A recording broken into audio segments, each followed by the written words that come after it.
Hey y'all, welcome back or welcome to my channel if you've never been here before. For today's yoga snack, I want to give you 4 things that you can use in order to help with digestion and metabolism. Tomorrow is Thanksgiving in the States, so if you are celebrating, you're probably going to be eating a larger meal than you normally would. So I felt like these would be very appropriate in terms of just helping with all the things that we're ingesting. 2 are going to be postures. 1 is going to be something that you can do to yourself, which I'll explain once we get there. And then 1 is just a tip, something that you can keep in mind after you've eaten. If you like to go ahead and practice, set up, maybe grab a blanket, a mat, and we'll get going.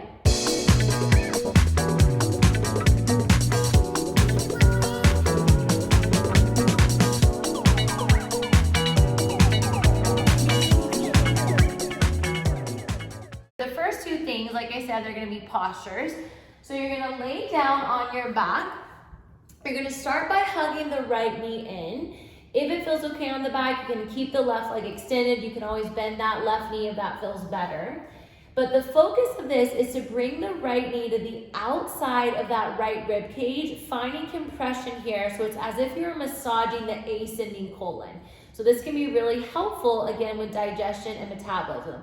You can stay here for 3 to 5 breaths, longer if that feels more comfortable or needed. The biggest thing is that you don't want to think about crushing the rib cage, so just be mindful of that. And then you don't want to feel any impingement around the hip area. So if you feel anything that starts to feel beyond just a stretch or sensation that you can tell things are getting stretched out, obviously back out of this shape. And then hugging the knees in, you'll switch sides. So left knee stays, right leg extends. Same option to either bend or straighten it based on what's comfortable for your back. And then taking that left knee to the outside of that rib cage, you're now massaging the descending colon. So you're working both sides of those organs. And again, holding here 3 to 5 breaths or as long as you need to. Just creating a sense of symmetry. So if you hold one side a certain amount, try to do it on the other. And then you can bring both knees into the chest, curling up into a tiny, tiny ball, just to kind of put a button on that. And it's also creating compression in the upper and lower body, so that anytime you create compression in the body, when you release it, it's going to rejuvenate the nervous system. So if you squeeze in and then exhale, let it go. The third thing that you can do in regard to yourself is actually massaging and rubbing your belly. So if you're struggling with constipation, you feel like you're not having a lot of movement happening in that area, you want to take your hand and rub it towards the right, which would be clockwise. And you can even do it actually skin to skin. And rubbing it, you can have lotion and just create a little bit of pressure here as much as it feels comfortable. If you are feeling the opposite and you are feeling like there's a little bit more flow than you would like in that area, then you want to take it in the opposite direction, going counterclockwise, rotating it, starting from the left to the right.